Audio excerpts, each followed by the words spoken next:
জানে আমি গুনাহগার। মক্কা মদিনা আল্লাহ বহুতবার নিছে।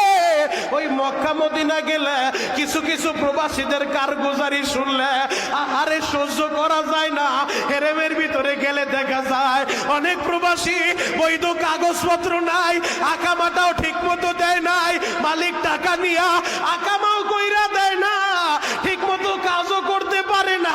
ওই প্রবাসী ছেলেটা একটা কাপড় বইরা সপ্তাহকে সপ্তাহ পার কইরা দেয়। ডামুটার যুবক রে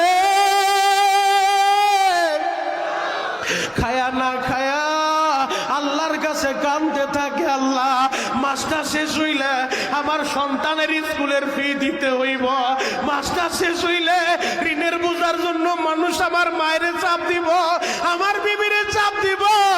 এই দিক দিয়ে কাজও করতে পারি না বৈধ কাগজপত্র না থাকার কারণে। আল্লাহ তুমি আমারে সাহায্য করো। এজন্য মা বোনদেরকে বলবো ওই প্রবাসী স্বামীরে আপনি টাকার জন্য প্রেসার দিয়েন না।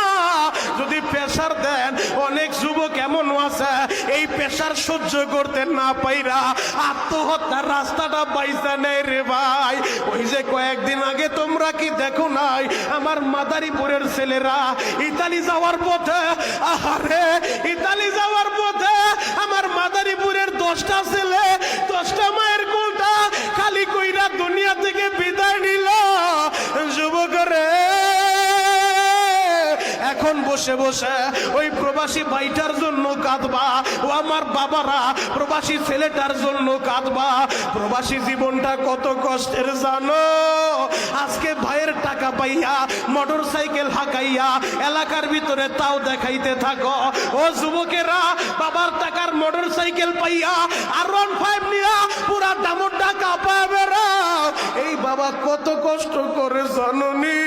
ঈদের দিন সকাল বেলাও ওই প্রবাসীরা অনেক প্রবাসী ডিউটি করে, এই দিক দিয়া দেশ থেকে মাই টেলিফোন করে ও বাবা সবার জন্য মার্কেটে টাকা পাঠাইছো, আমি সবার টাকা বন্টন করে দিছি, বাবারে তুই কি খাইছ?